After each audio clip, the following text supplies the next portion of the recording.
Welcome to Sisters Cafe, where powerful conversations inspire women to become the best version of themselves and win together. Today, we are honored to sit down with a powerhouse leader, corporate strategist, motivational speaker, and global leadership wellness expert, Dr. Sundra Ryce.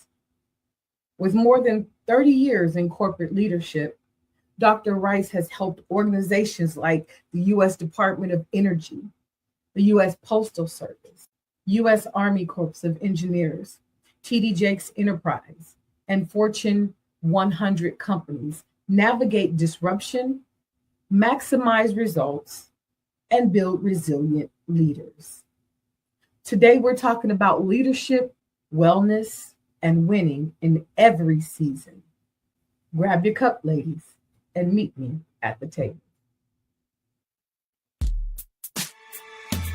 Just call me, I'll be there. It don't matter, just say where. I'll be right by your side, do everything you know, alright. Just stay cool, I'll come through to pray for encourage and uplift you. When my sister wins, I win. When my sister wins, I win. At the Sisters Cafe.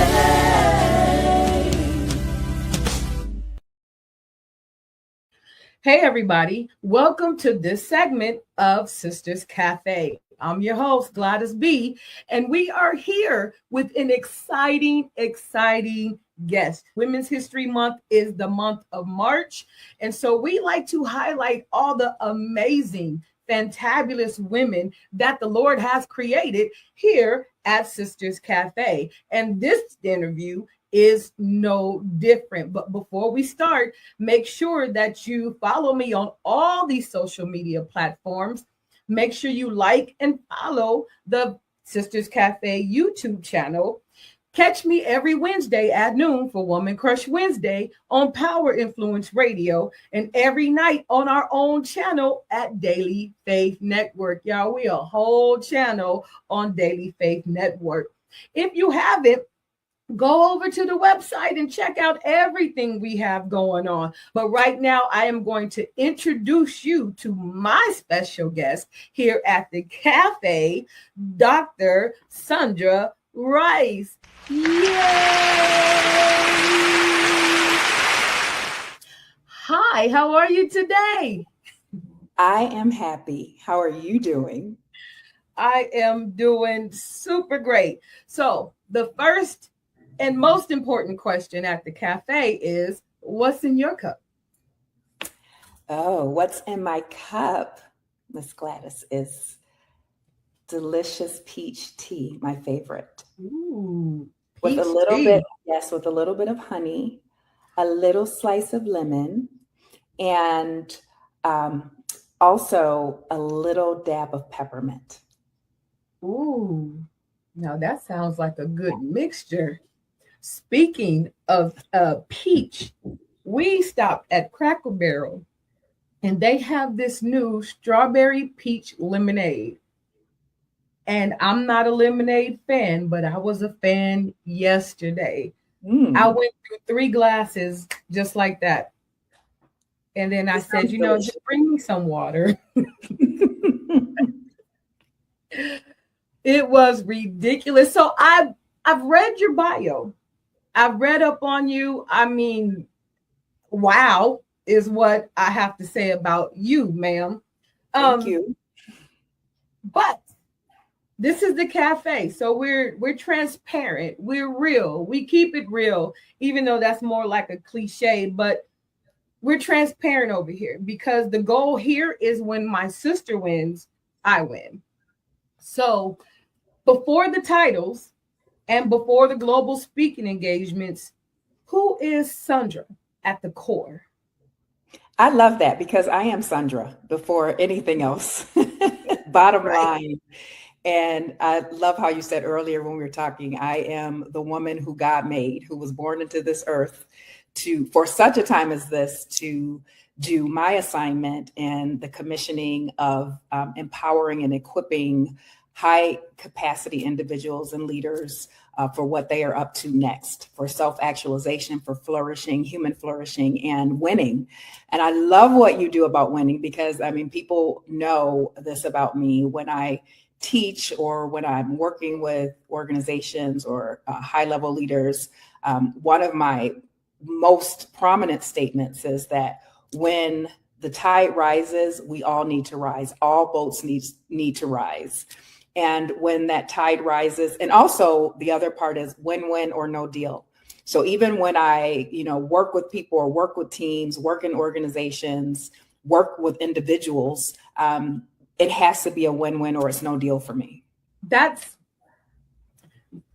profound. Even though you might not feel like it might be something you just said, it really is, because a lot of times we don't feel that we can even be in a win-win situation. As women, and I'm talking about women because we're women, but as women, I think we settle for a lot of things, or we say, well, at least it's not this. So we take it as a win, but it's not really a win. How can we develop a mindset of win-win or no deal? I think that's great. It is a mindset. And it is because culture tells us so many things as women. And I know we're celebrating Women's History Month, March 2026. I can't believe the time is gone. I can't believe the first quarter is almost ended already. But I think one of the things that we focus on or should focus on is mindset, is understanding, who we are. I do a lot of work around mental sovereignty.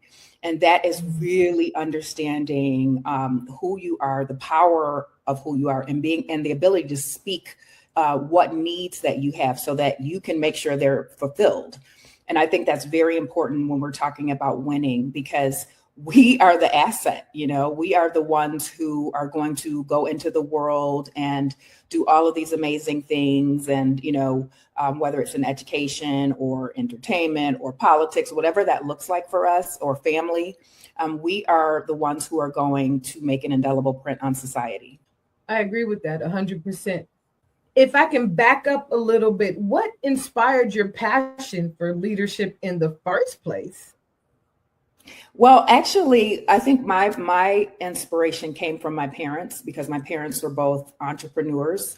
And also, my mom is a PhD, so she really worked with a lot of people. Actually, what she worked with is a lot of women.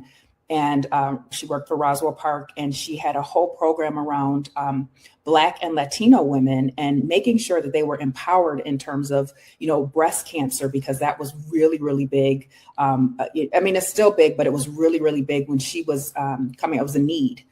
And, just seeing my parents help so many people, that really pushed me into this, place of working with people, helping leaders, helping high capacity individuals, high impact people to really be supported. A part of my work is, the premise of my work is who takes care of the leader or the high impact individual or the organization that takes care of everybody else. That's super needed. And I'm saying super because I couldn't think of a better word, but that's extremely, extremely important. And being raised by a pastor, a leader, and being around leaders. Not only that, my job wise, I've always been the pastor's aide or the executive assistant or the administrative assistant. So I've always catered to leaders. So I've had inside track, not just relationship wise, family or church, but also at work with leaders and what they go through. And there really isn't anybody who generally takes care of the leader. Yeah. And we weren't taught, and I'm saying we, because now I'm even putting myself in that, we weren't taught to take care of ourselves. Yes. And I'm not going to get ahead of that because I got questions for you for that. But at what moment, you work for major federal agencies and Fortune 500 companies. At what moment did you realize this was global? It had a global impact, what you were doing. I think I realized it when, after I was really going in, I was a corporate leader and am a corporate leader, but so many doors were opening for me to go and speak to universities, do commencements, and speak in various countries because people wanted to know about empowerment. They wanted to know, how do I stay equipped? How do I continue flourishing while I'm going to the top or making it to the top? Because we never want to get to the top, the proverbial top of the mountain, and we are not whole. And so, and how that triggered in my life is that I was once the burned out leader. And I saw so many of my colleagues who were burned out and all that good stuff, like, that that, can take us down, dealing with traumas and really as leaders, not having a safe space to talk about those things and process those things. And so I began to then see that need in the world globally. Mm-hmm. And I began to create programming around that.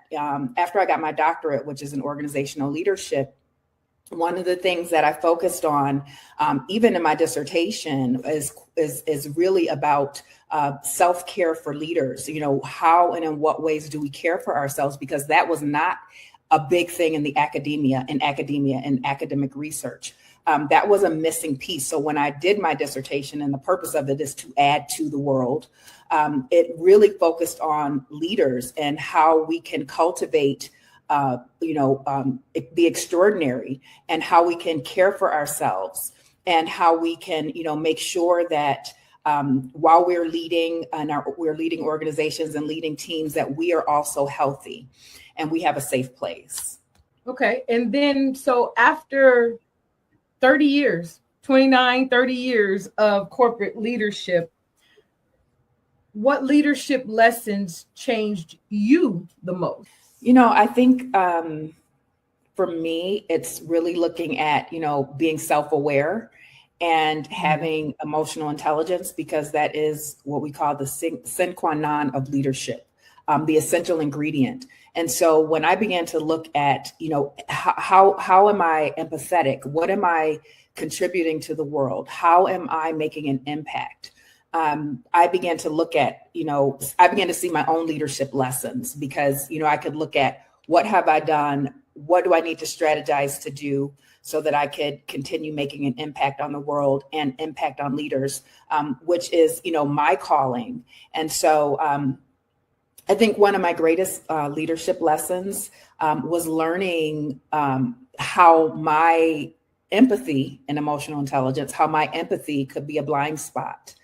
And because it's great in business.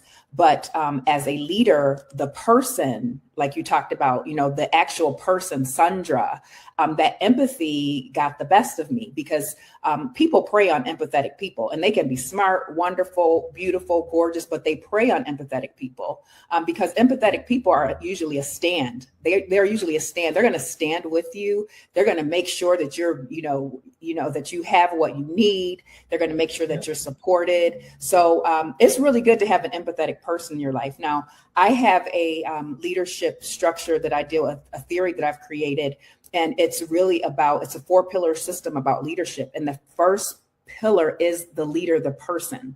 And so in my leadership lessons, I've learned to really look at my blind spots and really look at how and in what ways I can make sure that I am healthy as a leader and not, blinded by, things that do work for me in the area of business and leadership. I like that you use the word blind spots, because that's exactly what they are. Many leaders today, and that's any leader. So I don't even want to just say corporate, right, spiritual, any leaders. That could be the mom, the single mom.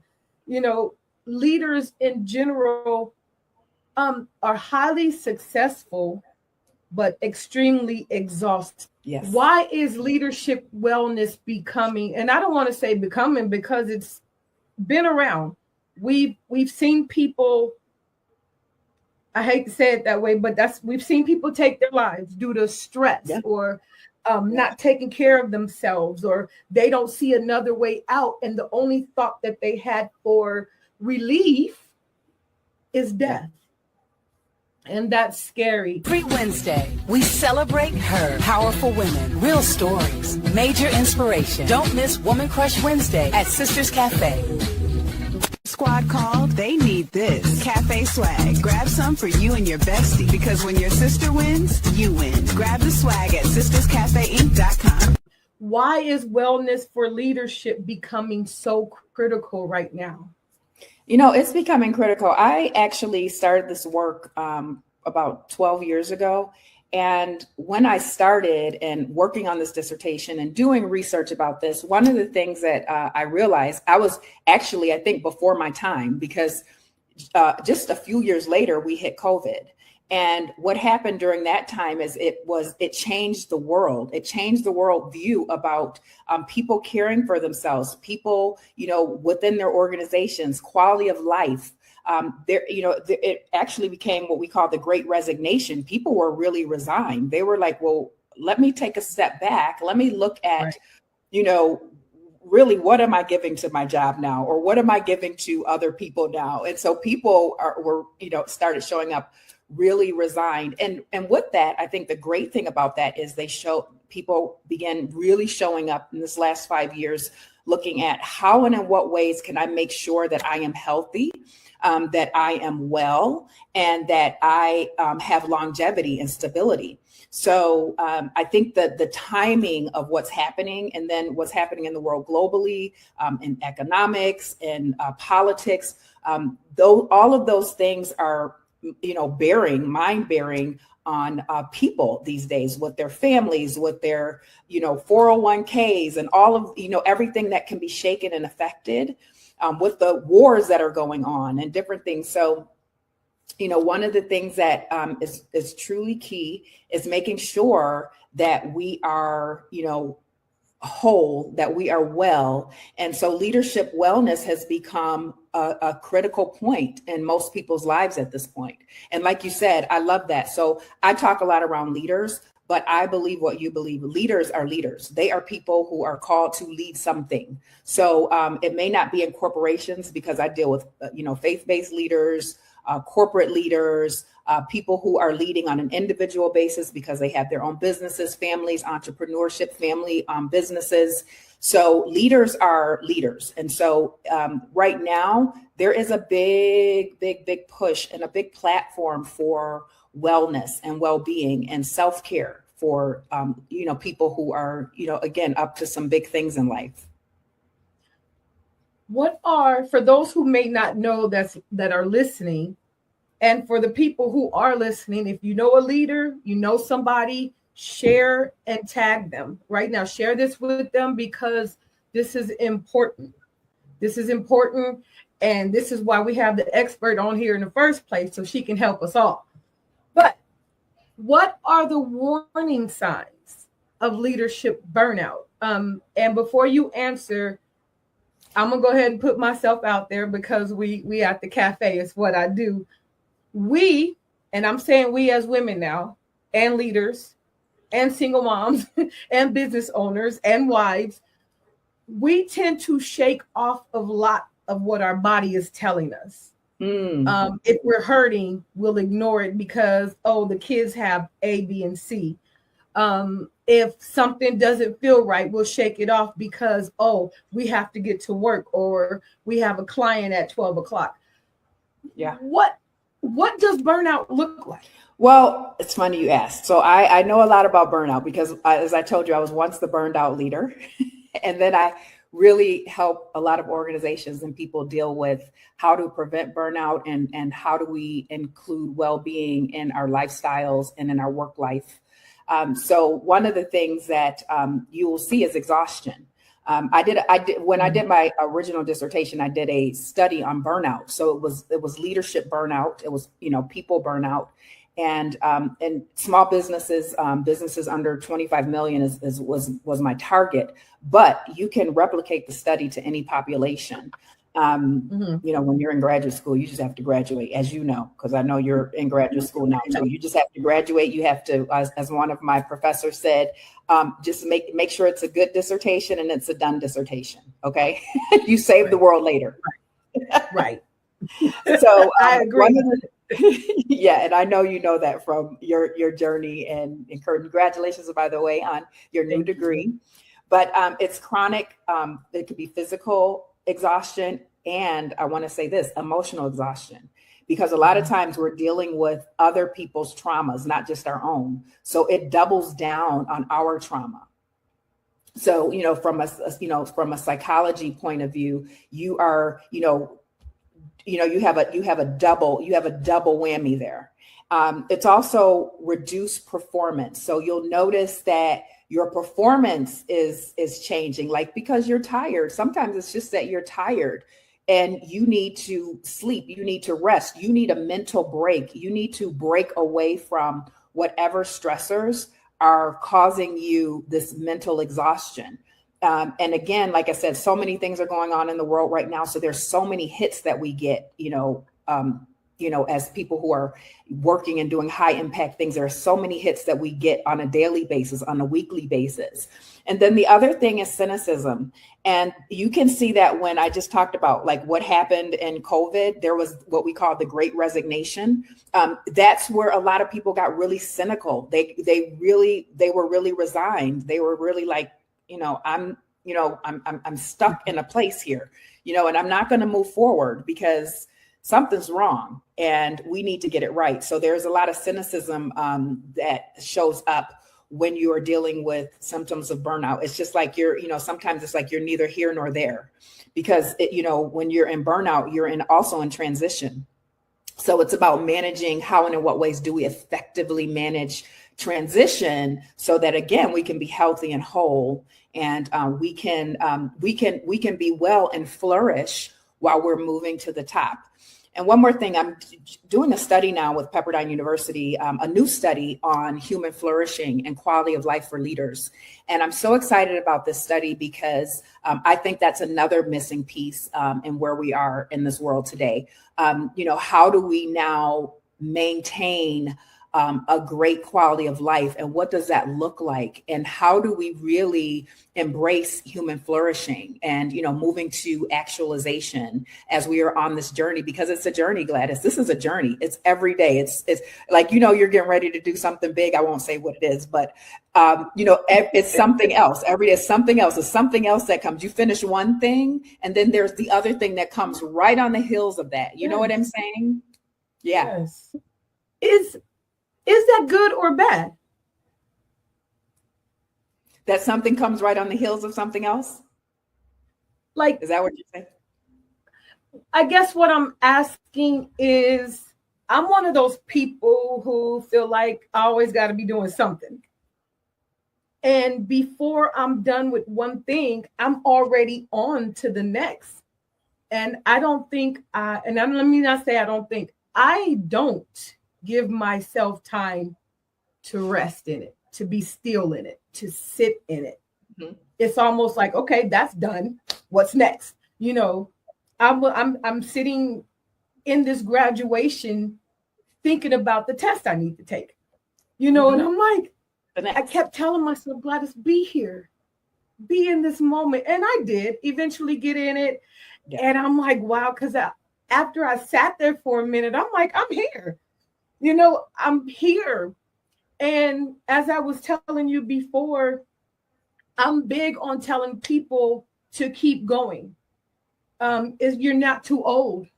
As long as you wake up and you have breath in your body, you have another opportunity to go for it. Yes. Everything might not line up. Do it afraid. Do it broke. Do it scared. Do it old. Do it young. Do it tall. Do it fat. Do it skinny. Just do it. And that's what I feel about this, because a lot of people thought I was ridiculous for going back to school 20 years later. But I'm like, no, that's never, my dream hasn't left my brain. I just had to pivot because I had 3 sons to take care of by myself. So after I got them secured and they're grown, and they're flourishing and they have kids, because now I'm a grandma, I'm in love with that, by the way. But now it's my turn. It doesn't, my dreams didn't disappear just because I had to go around a bigger mountain. So I tell people, go for it. I'm sitting in a graduation with 21-year-olds as well as 80-year-olds. Wow. That was beautiful to me. Yeah. That was amazing. It just tells me, you know what, I can. The dream that I have, I can still get there. However, back to my question is, should we take a moment to sit in what we're doing, or is overlapping everything okay? Am I causing myself burnout? Okay, that's a lot to unpack. That's like 3 shows, but I'm going to try and hit it high and hit it quick with an impact. Okay. So the answer is yes. The answer is yes. I deal a lot with the power of rest and what that looks like, cognitive rest. One of my greatest mentors, Dan Sullivan, has a time system that he taught us. He actually, he and his team coach high impact and entrepreneurs from all over the world. And he's been my mentor for many, many years. And he developed this time system of free days, focus days, and buffer days. And it's a time system that you can use in your life, but it gives you, for example, the free days. I'll just give you an example with that part. The free days actually give you a time period to allow your brain to rest so that you can have cognitive rest. Now, many people don't do this. When he told us this many years ago, like about free days, I think all of the entrepreneurs, who are up to big things, like we just like proverbially, fell on the floor, like, what? But here's the thing, because people are not used to you taking time for yourself. They're not used to you. So even if you take a free day, the people in your life are not trained. So you have to train people in your life if you're going to take a free day, which he calls a 24-hour period, where there are no business books, there's no, internet, and I'm writing things out and I'm doing briefs and I'm researching or whatever that looks like for you. But it's a period when your brain can totally rest. And the key is, you would be surprised if you even did that for 24 hours, which I want to put a call to action to your followers and listeners today. If you do that and you commit to something like that, you will be surprised at what will happen the next day. When you go back to life as usual, you will be surprised at the ideas, at the things that will come up regarding the things that you are, anticipating in life and the things that you're working on. You'll get answers, you'll get solutions, just because you've had a chance to give your brain a part and a time to rest, even 24 hours. Now, some people may not be able to do that. I hear you over the radio right now. I hear you screaming. I hear the screams. Maybe you can do it for 6 hours. I'm going to take a time. And again, you have to train people in your life. You have to tell them, I am taking a time of rest or of Sabbath. There's a woman that I talk about, and I love her work, Trisha Hersey. She's called the nap bishop. She talks about, the power of, like a Sabbath rest. Rest is Sabbath, I think, is the name of her book. But she really talks about how, taking that time to rest is really, really important for life, for leadership, and for well-being. Wow. So that's one part. Okay. So that's one part. Now let me unpack something else. That's one. The second thing is, you talked about, hey, I'm one of the reasons why I'm moving forward in progressing, which human development and progression is a part of life. So we're always going to be moving towards development because we're God created.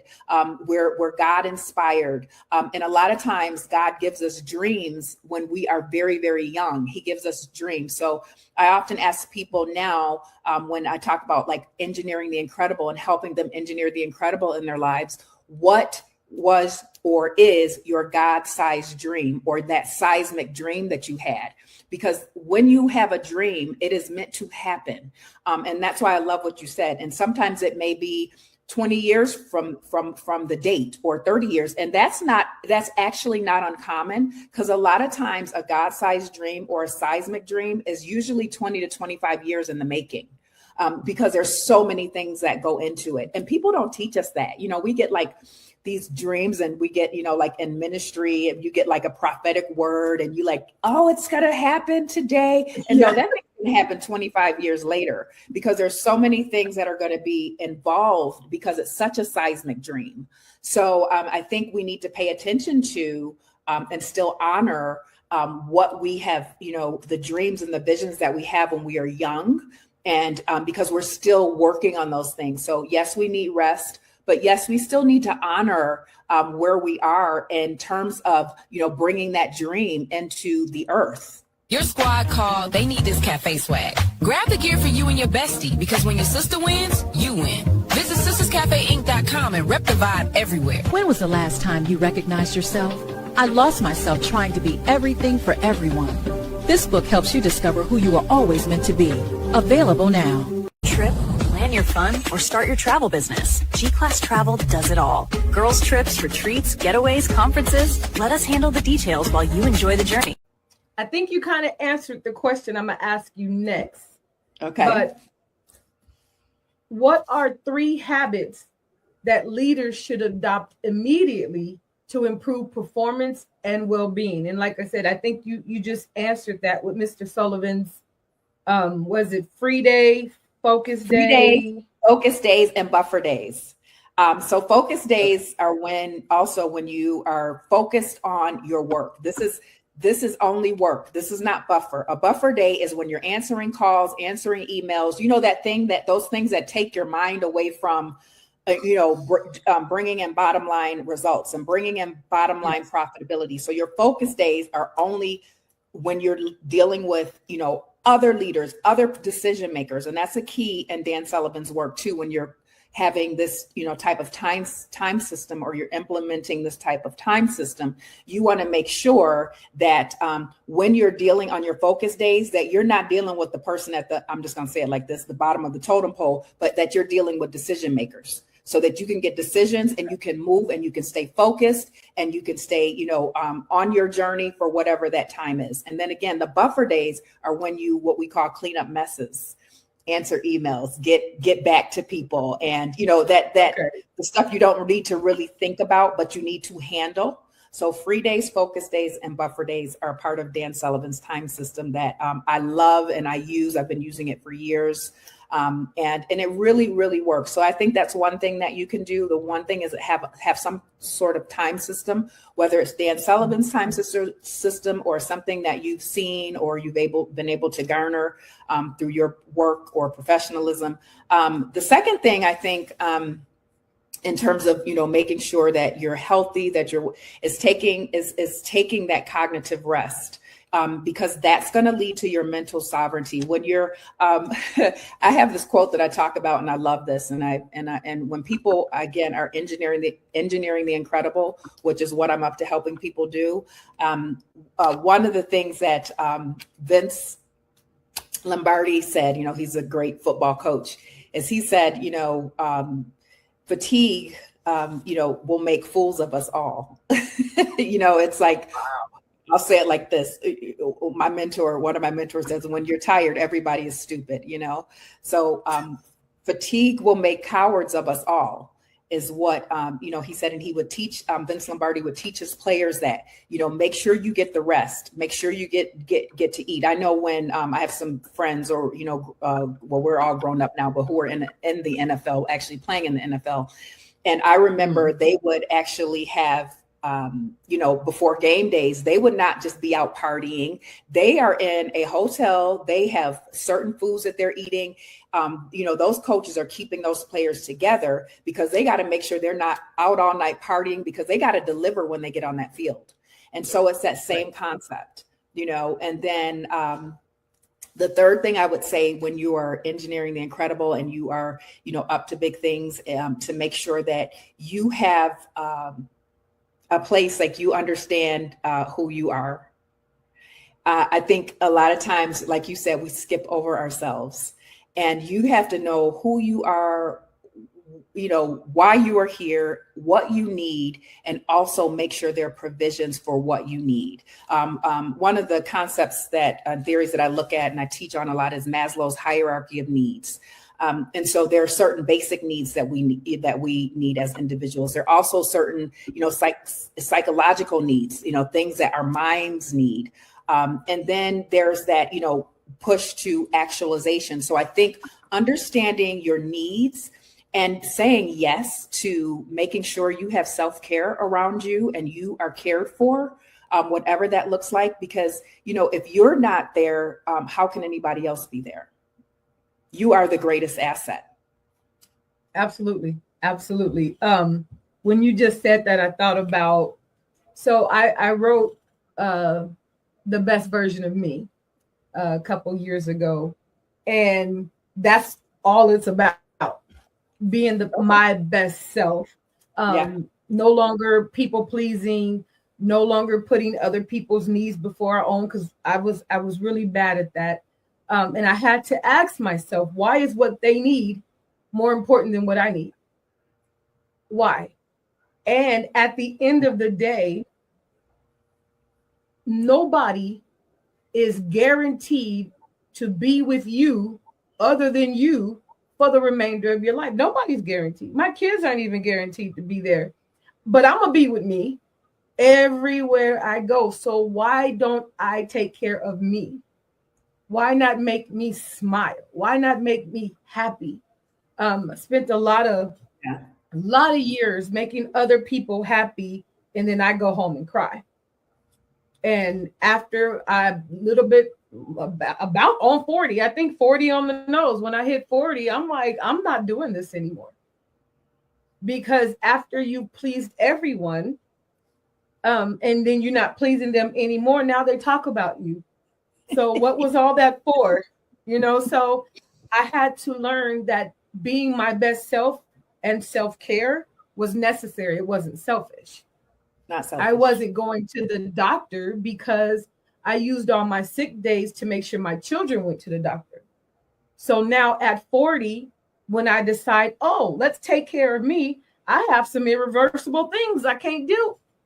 Because I kept shaking it off. As long as I can move and breathe, I'm gonna get up and do what I gotta do. And the only time you caught me in the hospital is baby number 1, 2, and 3. That's it. Yeah. It's time out for that. It's time out for that. It's time out for that. That is not the lives that they're living.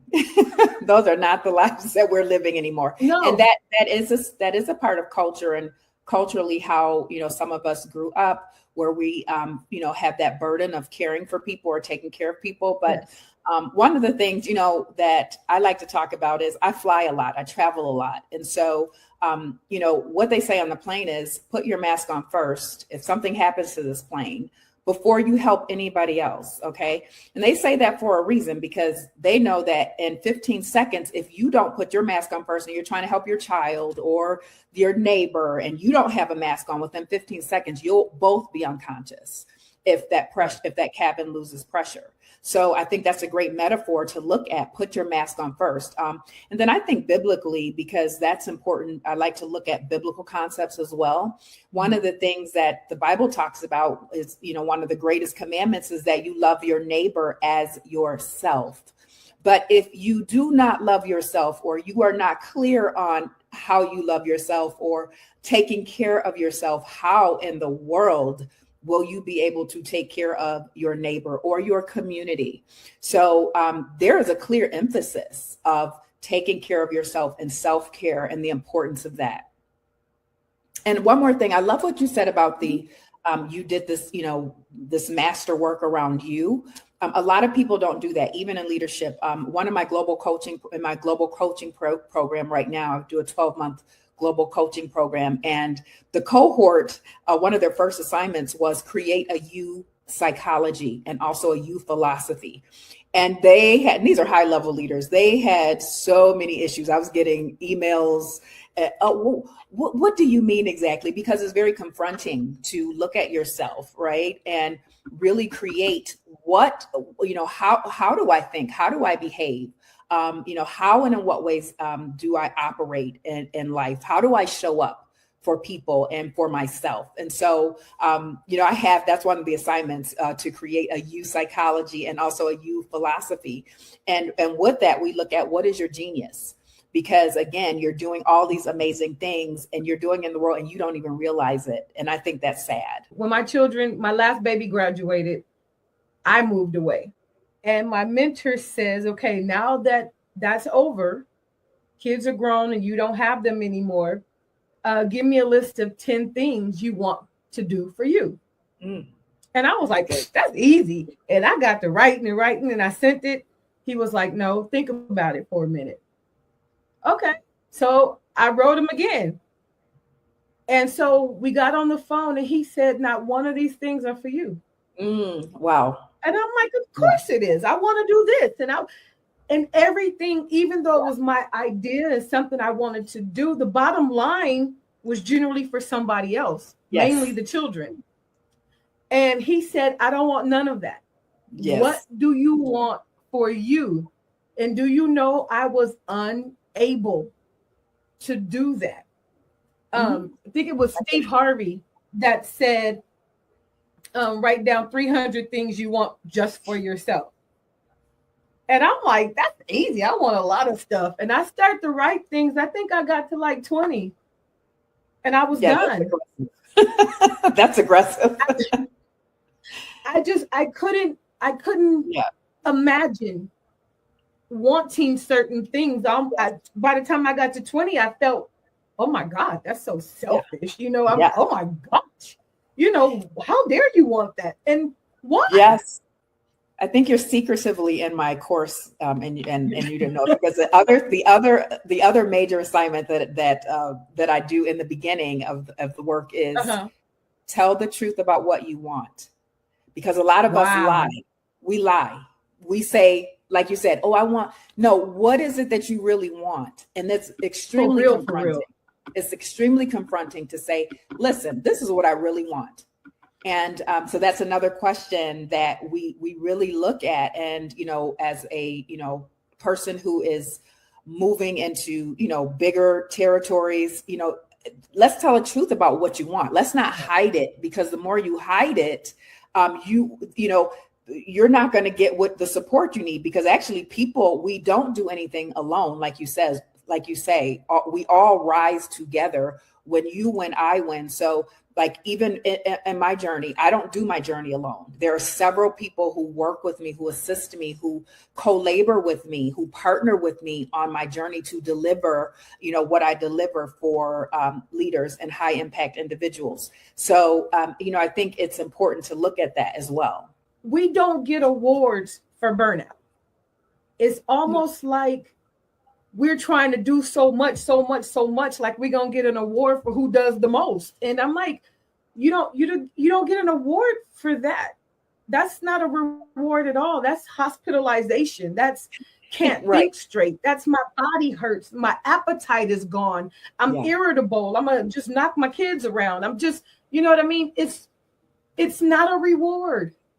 It's not. Amen. And I I wrote down the 3 rules, but that 24-hour thing, that hit me, because I find myself in the middle of the night. As soon as I have a thought, I feel like I have to do that thought right then, because then it'll go away if I don't do it right then. So I'm steady in the morning. I'm in the middle of the night. I'm answering emails that I didn't get to that day. I'm trying to come up with another plan, or let's do another digital product, or, you know what I mean? Okay, let's ask the people another question.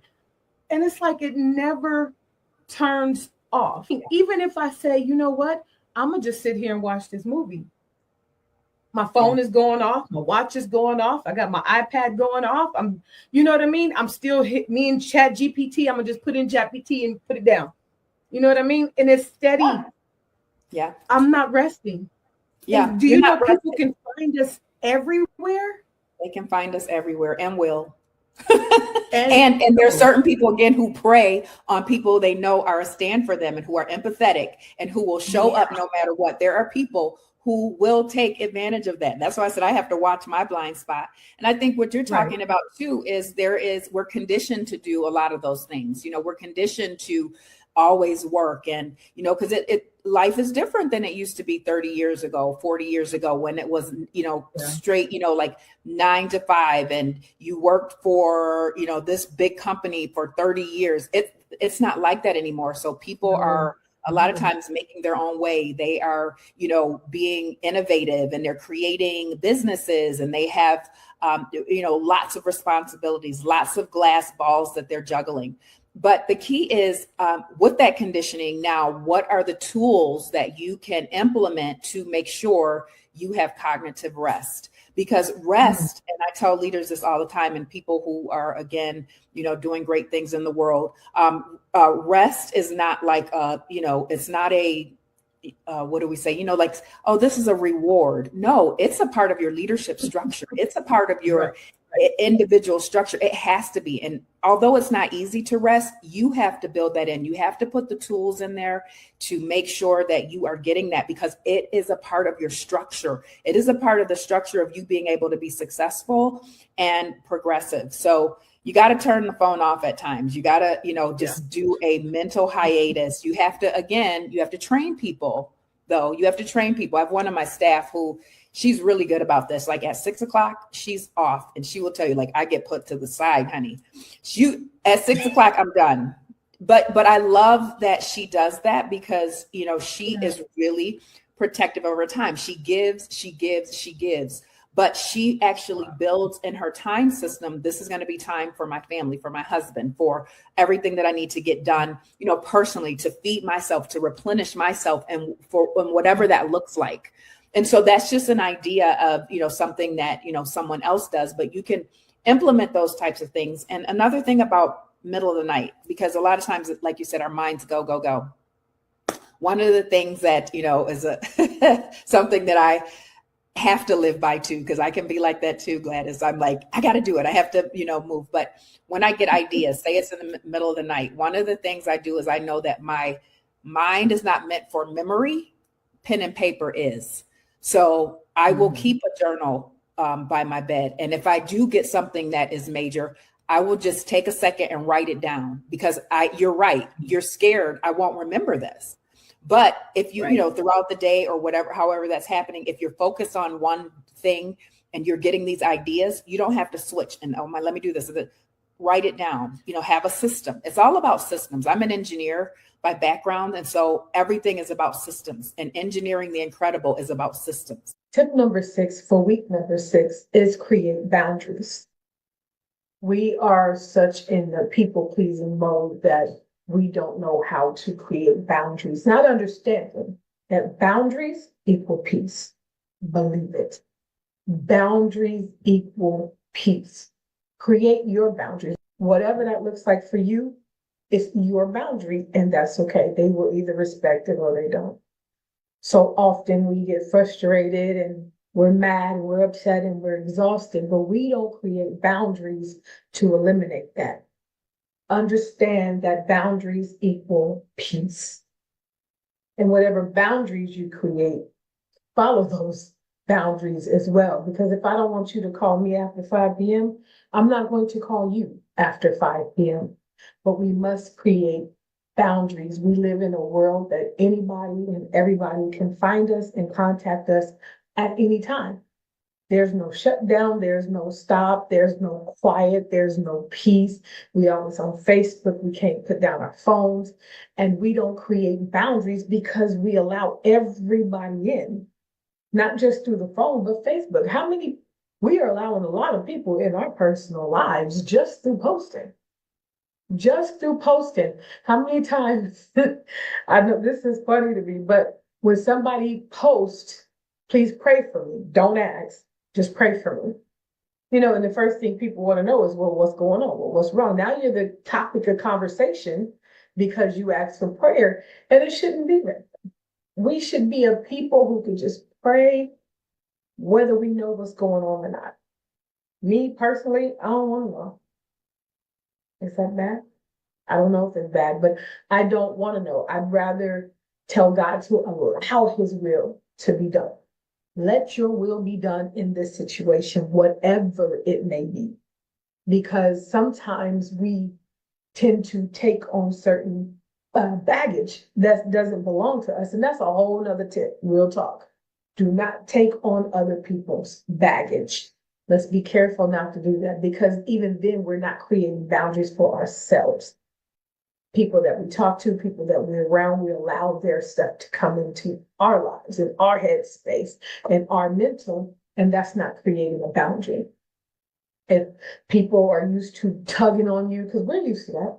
People need this, people want this, people want this. They, and it's sad because a lot of people don't really, I'm sorry to bust your bubble, but people don't like you. They like what you do for them. Understand that. Because the minute you don't do, you're replaced. So that's too how you can find out whether check your squad, right? Hashtag check your squad all day. That's how you can find out who's with you and who is not with you. Because the moment I stop doing what I do for you, you still rocking with me, or you ain't got no need for me no more. Find that out, because that's how you can find out who's with you and who's not. But a lot of people use people. And don't get me wrong, we all should benefit one another. I'm not gonna lie. We should benefit one another in some way. If you don't add to my life, why are you here? Why are you here? If I don't add to your life, then I need to remove myself from your life.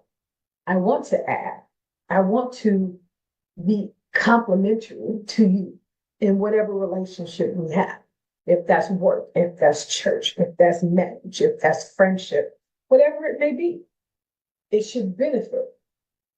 I have one strict boundary, and that is, well, I don't have one, I have a few, but the one big one is I don't answer the phone before church on Sunday, before church period, but more so on Sundays.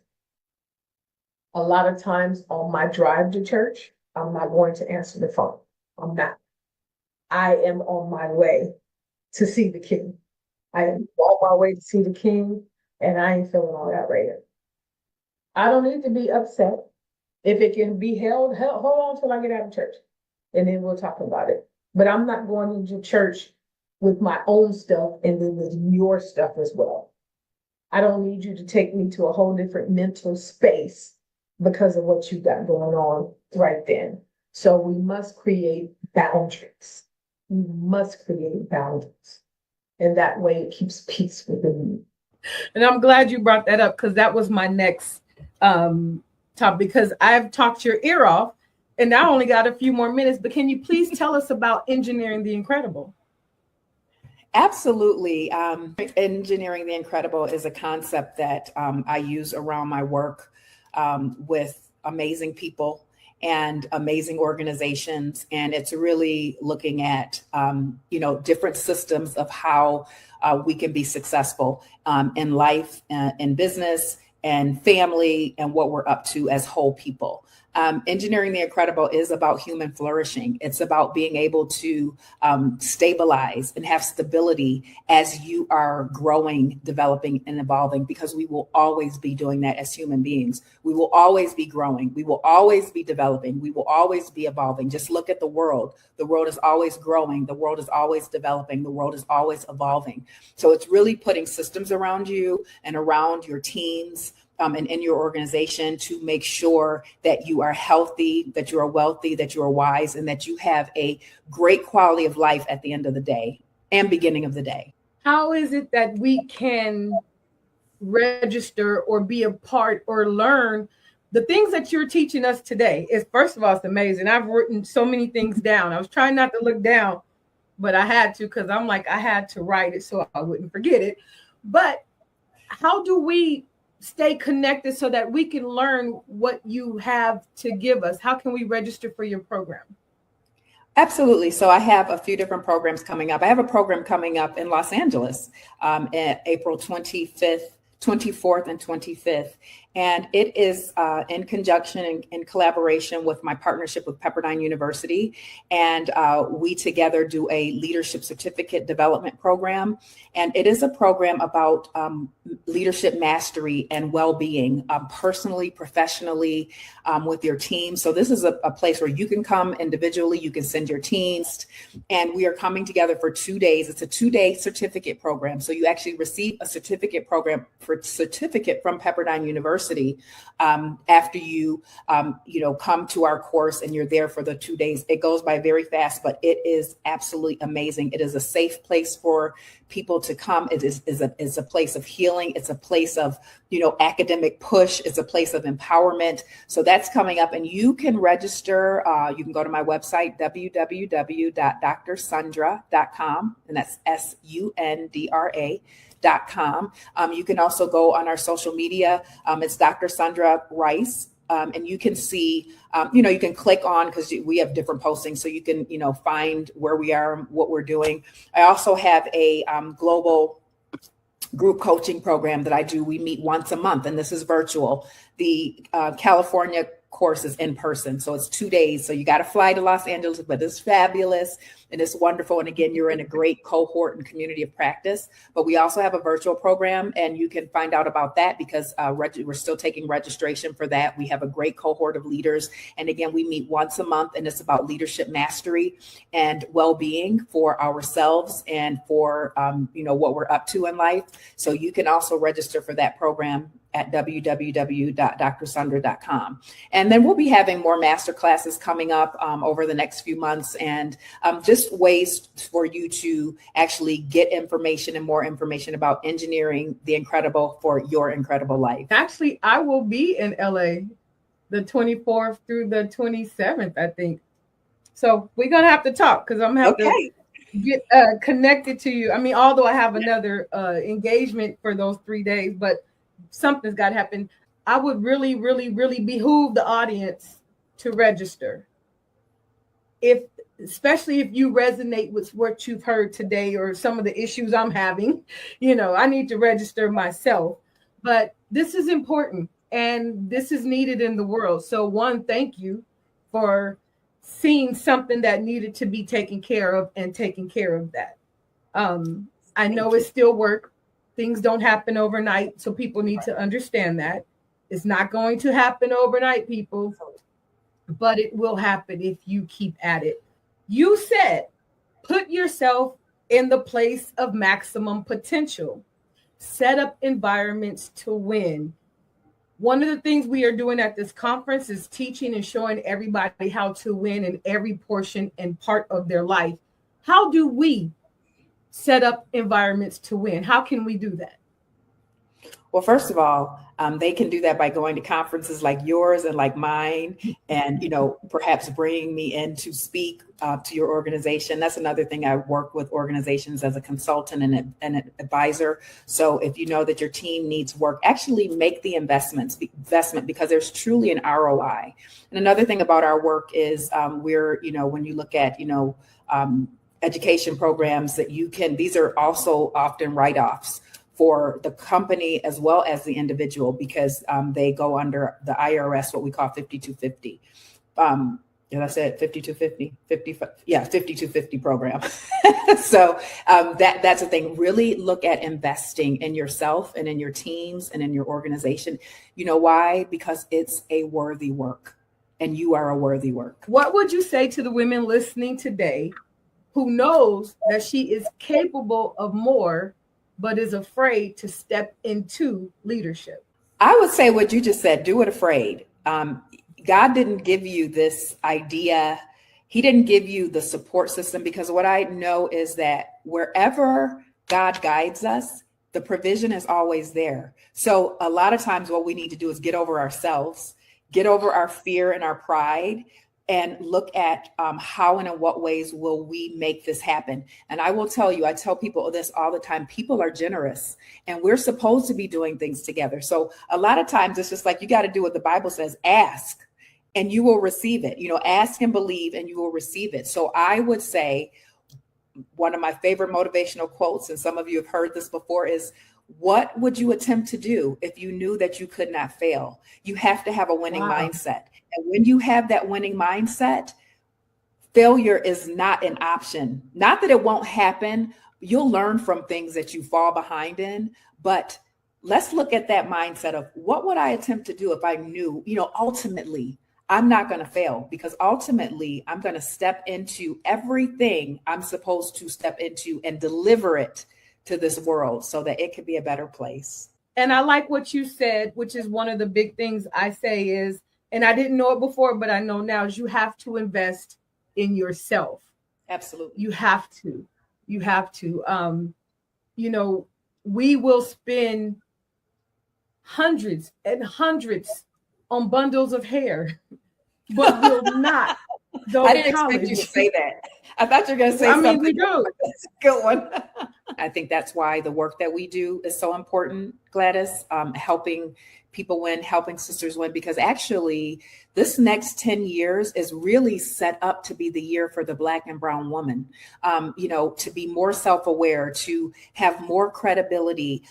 We're becoming more powerful, more empowering, more endearing. We are really that is supposed to be. So that's why I say it's a worthy work, because we are charged with educating people, especially our Black and brown women, about what life really is and what human flourishing really is, what a quality of life really is. And so, I think we need to continue doing the work that we do. And I want to say, God bless you for what you do. I'm excited. And I'm just so happy that we can connect, that we have connected so that we can continue doing this work in the world together. Absolutely. But I thank you for your time. I thank you for spending a little time here at the cafe with me, having some tea. Share this on your platforms. We're here to support you. You heard it here, folks. We'll see you again next time for another segment of Sisters Cafe.